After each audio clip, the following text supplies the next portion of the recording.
Series की शुरुआत में बताया जाता है कि जस्टिस मिल नाम का एक शहर पहले आम शहरों की तरह ही था, लेकिन फिर वहाँ कुछ ऐसी भयानक डरावनी घटनाएं घटने लगी जिससे पूरा का पूरा शहर नर्क से भी बदतर बन गया। लेकिन आखिर वहाँ ऐसा हुआ क्या और कौन सी ऐसी खतरनाक घटनाएं हुई, चलिए जानते हैं इस मूवी में। तो कहानी की शुरुआत होती है बारबी नाम के एक लड़के को दिखाते हुए जो एक डेड बॉडी को जंगल में दफना रहा था। बारबी वहाँ का लोकल निवासी नहीं था और बारबी के माथे पर लगी चोट को देखकर लग रहा था कि मरने वाले बंदे के साथ उसकी काफी ज्यादा लड़ाई हुई होगी। उस आदमी को दफनाने के बाद बारबी अपनी कार में शहर से बाहर निकलने लगता है, लेकिन तभी उसका ध्यान एक पुलिस ऑफिसर की कार पर पड़ता है। उसे देखकर वो थोड़ा डर जाता है और जिससे उसका ध्यान ड्राइविंग से हट जाता है, लेकिन किसी तरह से वो पुलिस से बच जाता है। पर तभी वहाँ पर उसकी गाड़ी के सामने कुछ गाय आ जाती है और उनको बचाने के लिए बारबी अपनी कार को एकदम से मोड़ देता है, जिससे वो गायों से भरे खेत में पहुंच जाता है। इससे उसे थोड़ी सी चोट लग गई थी। कुछ सेकंड बाद वहाँ अर्थक्वेक आ जाता है, जिस वजह से वहाँ सब कुछ जोर जोर से हिलने लगता है। लेकिन उसी टाइम पर अचानक आसमान से एक चीज बारबी के सामने आकर नीचे गिरती है और सब कुछ शांत हो जाता है। बारबी देखता है कि एक गाय आसमान से गिरने वाली उस चीज से दो टुकड़ों में कट चुकी थी। वो बहुत ज्यादा डर जाता है और उस चीज को छूने लगता है, तो उसको पता चलता है कि वो एक इनविजिबल बॉल है जो कि इतनी शार्प थी जिसकी वजह से कई घरों के भी दो हिस्से हो चुके थे। तभी वहाँ जो नाम का एक लड़का आकर उसे पूछता है कि तुम ठीक हो या नहीं, और वो भी उस इनविजिबल दीवार को देखने लगता है। दूसरी तरफ शरीफ और लिंडा को खबर मिलती है कि उस पूरे टाउन की पावर सप्लाई कट गई है, फोन लाइंस बंद हो गई है और इंटरनेट भी काम नहीं कर रहा। यहाँ तक कि सारे के सारे सैटेलाइट कनेक्शन भी काम करना बंद कर गए थे। तभी शहर के ऊपर से उड़ रहा एक प्लेन उस इनविजिबल वॉल से टकराकर क्रैश हो जाता है, जिसे देखकर लोग और भी ज्यादा घबरा गए थे। और ये बात कंफर्म हो जाती है कि ये सिर्फ एक इनविजिबल दीवार ही नहीं बल्कि एक राउंड शेप का डोम है जिसने आधे शहर को कवर कर लिया है। वहीं दूसरी तरफ हम एक रेडियो स्टेशन पर फिल और उसकी असिस्टेंट डोडी को देखते हैं जो सिग्नल लाने की कोशिश कर रहे थे। वो दोनों थोड़ा कंफ्यूज थे कि अचानक सिग्नल क्यों चला गया। यहाँ पर फिल को लगता है कि ये अच्छा मौका है उनके रेडियो सेटिंग को हाई करने का, इसलिए वो दोनों सिग्नल को ठीक करने में लग जाते हैं। वहीं एक फायर ट्रक डोम की दूसरी तरफ से आ रहा था, जिसे देख बारबी ट्रक वाले को इस इनविजिबल वॉल की तरफ इशारा करते हुए उसे रोककर क्रैश होने से बचा लेता है। थोड़ी देर बाद वहाँ इन्वेस्टिगेशन करने के लिए कुछ पुलिस वाले आते हैं, पर इस इनविजिबल डोम को समझने की उनके बस की बात नहीं थी। उसी समय वहाँ पर एक शहर का काउंसिलमैन जिसका नाम बिग जिम था, वो भी वहाँ पहुँच जाता है, लेकिन उसे भी इस डोम के बारे में कुछ भी समझ नहीं आ रहा था। यहाँ पर पुलिस को इन्फॉर्मेशन मिलती है कि उस शहर की तरफ आने वाले सभी रास्तों को बंद कर दिया गया है क्योंकि उस डोम से बहुत सारे एक्सीडेंट हो रहे थे। इसके बाद हम तीन लोगों की फैमिली को देखते हैं जो उसी टाउन की तरफ जा रहे थे। उनको इस बात की कोई भी खबर नहीं थी कि डोम ने उनके पूरे शहर को कवर किया है। दूसरी तरफ हम जूलिया नाम की एक रिपोर्टर को देखते हैं जिसका उस शहर में काफी नाम था। एक दिन एक औरत उसे एक सीक्रेट खबर देने के लिए कॉल करती है। वो औरत उसे बताती है कि उसने उस वीक जस्टिस मिल में प्रोपेन से भरे ट्रक जाते हुए देखे हैं और उसके हिसाब से इतनी क्वांटिटी में प्रोपेन जैसे फ्यूल का शहर में आना किसी खतरनाक प्लान का हिस्सा हो सकता है। जूलिया उस औरत को इस बारे में इन्वेस्टिगेट करने का वादा करती है, पर वो अपने काम में इतनी ज्यादा बिजी हो जाती है कि उस पर ध्यान नहीं देती। वहीं बिग जिम रेडियो स्टेशन जाकर इमरजेंसी की अनाउंसमेंट करता है। कैरोलिन उस अनाउंसमेंट को सुन लेती है, पर उन्हें लगता है कि ये किसी तरह का एडवर्टीजमेंट है, इसलिए वह अनाउंसमेंट पर ध्यान नहीं देती और उसकी कार डोम से टकराते टकराते बचती है क्योंकि उससे पहले दूसरी तरफ से आ रहा एक ट्रक डोम से टकराकर क्रैश हो जाता है, जिसे देखकर वो तुरंत अपनी कार की ब्रेक लगा देती है। इतने बड़े इंसिडेंट को देखकर उसकी बेटी को दौरे पड़ने लगते हैं, जिससे वो बेहोश हो जाती है। लेकिन बेहोश होने से पहले वो किसी पिंक स्टार के बारे में बात कर रही थी। अब यहाँ से उसको जल्दी से हॉस्पिटल में ले जाया जाता है। इसी हॉस्पिटल में जूलिया का हस्बैंड भी डॉक्टर था। वो उससे मिलने जाती है, लेकिन उस वक्त उसका हस्बैंड वहाँ पे नहीं होता। हॉस्पिटल में जूलिया को पता चलता है कि उसका हस्बैंड संडे को कभी काम ही नहीं करता था। वो जूलिया को हमेशा झूठ बोलता रहता था। वहीं अब टाउन के बॉर्डर्स को सैनिकों द्वारा सील कर दिया जाता है। बहुत सारे साइंटिस्ट और एक्सपर्ट को भी इस अजीबोगरीब मुसीबत का असल कारण कुछ भी पता नहीं चल पाता। कुछ घंटों बाद जिम प्रोपेन के बारे में बात करने के लिए शाइब से मिलता है। यहाँ पर उनकी बातों से हमें पता चलता है कि उनको इस डोम के बारे में पहले से ही थोड़ा बहुत कुछ पता था, पर वो इस पर खुलकर बात नहीं कर रहे थे। वहीं बारबी को शहर में एक दिन के लिए रुकना था, पर उसके पास ठहरने के लिए कोई जगह नहीं थी, इसलिए वो अपनी कार में ही रात बिताने का फैसला करता है। इसी बीच वहाँ जूली आ जाती है और उसे अपने घर में रुकने के लिए कहती है। फिर सीन शिफ्ट होता है और हम देखते हैं कि टाउन के ऐसे हालात से लापरवाह होकर एक जगह कुछ टीनेजर्स पार्टी कर रहे थे, जिनमें जो भी था। जो एक लड़के से वहाँ के हालात पर बात करने लगता है, लेकिन अचानक जो को दौरा पड़ने लगता है और वो भी पिंक स्टार के बारे में बोलने लगता है, जैसे कि पहले नौरी ने बोला था। वहीं जो की बहन एनजी भी अपने घर पर अकेली होती है। तभी अचानक उसके घर में जूनियर घुस के उसको किडनैप करके अपने फादर के टूटे फूटे शेल्टर में ले जाता है। यहाँ पर वो उसको बताता है कि मुझे पता है शहर को कवर किए इस डोम के बारे में। यहाँ हमें ये भी पता चलता है कि बिग जिम ही जूनियर का फादर है। जूनियर एनजी को ये भी बताता है कि उसके फादर अपनी फैमिली की सुरक्षा को लेकर हमेशा चिंतित रहते थे, इसलिए उन्होंने फैमिली के लिए शेल्टर बनाया। वहीं दूसरी तरफ जूलिया बार्बी को अपने घर में रहने के लिए लाती है। तभी अचानक बार्बी की नजर उसके हस्बैंड की फोटो पर पड़ती है और उसे रियलाइज होता है कि ये वही आदमी है जिसे उसने सुबह मारा था। दूसरी तरफ लिंडा और शरीफ सभी व्हीकल पर नजर रख रहे थे ताकि कोई भी गलती से इस डोम से टकरा ना जाए।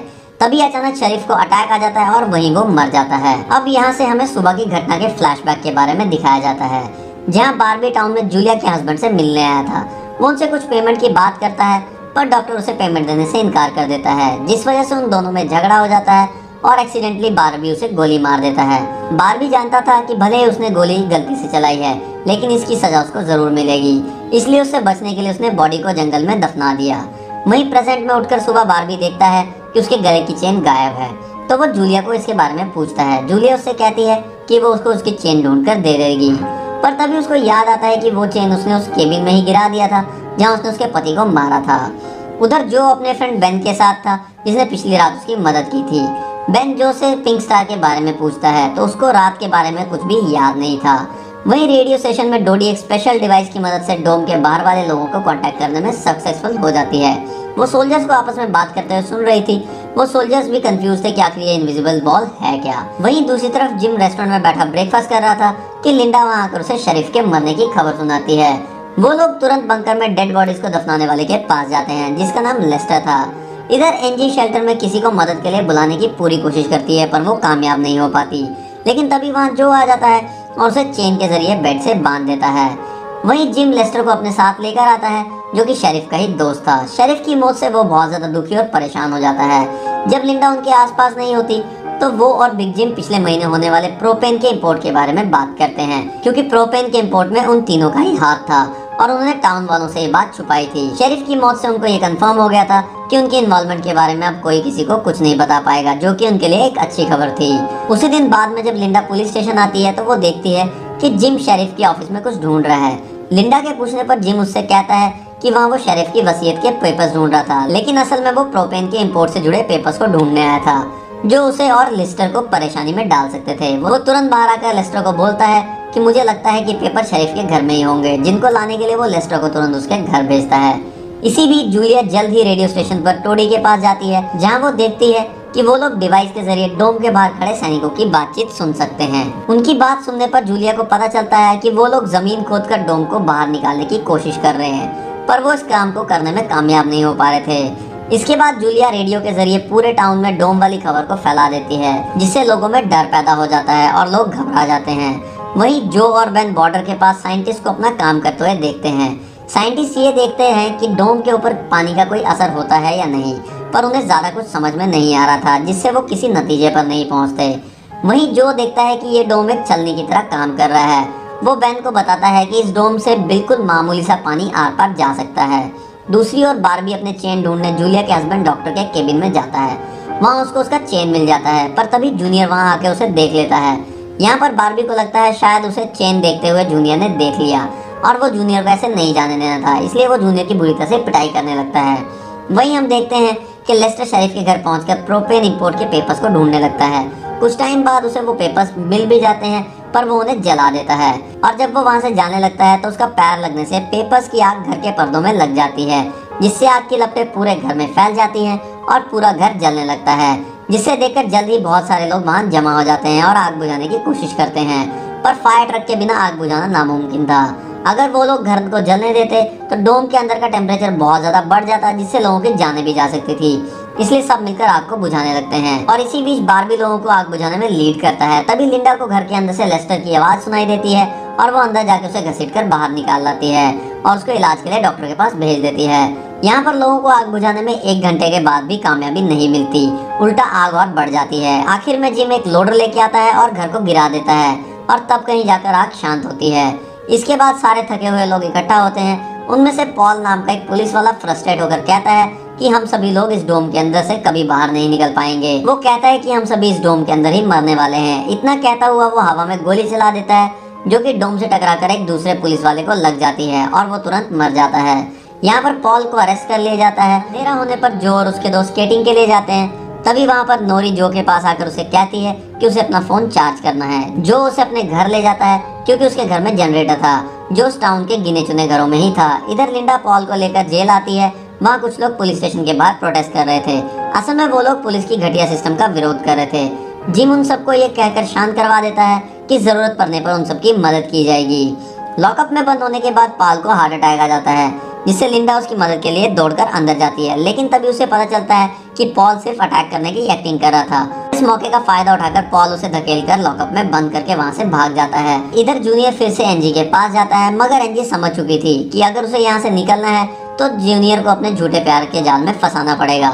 इसलिए वो उसे अपने बचपन की बातें याद करवाती है, जब वो दोनों एक बंद टनल में जाया करते थे। और वो उसे कहती है कि हो सकता है डोम का टनल पर कोई असर नहीं हुआ तो वो लोग बाहर जा सकते हैं। यहाँ पर वो सोचती है कि अब वो उसके प्यार के जाल में फंस गया है तो शायद वो उसे छोड़ दे, लेकिन ऐसा कुछ नहीं होता। जूनियर अकेले उस टनल में जाने का प्लान बनाता है।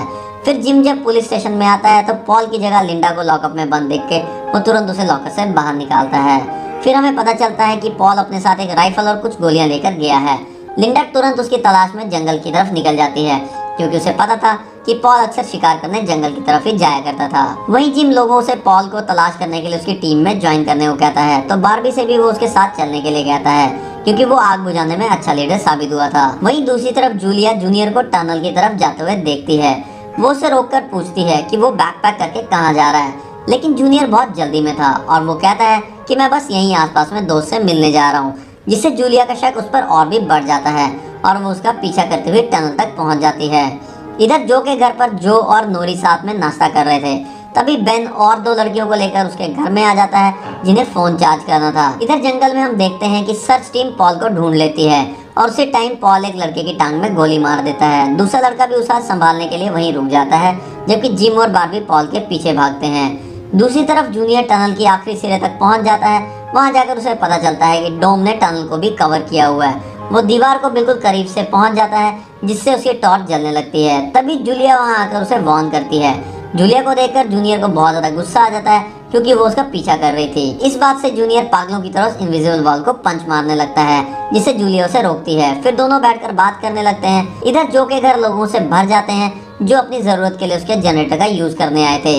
एक बदमाश लड़का लोगों से जनरेटर यूज करने के बदले में पैसे वसूलने की कोशिश करता है, जबकि जनरेटर उसका था ही नहीं, लेकिन उसके खिलाफ कोई बोलने की हिम्मत नहीं कर रहा था। ये देखकर नोरी सब कुछ हैंडल करने के लिए आगे बढ़ती है, पर मामला और ज्यादा गर्म हो जाता है।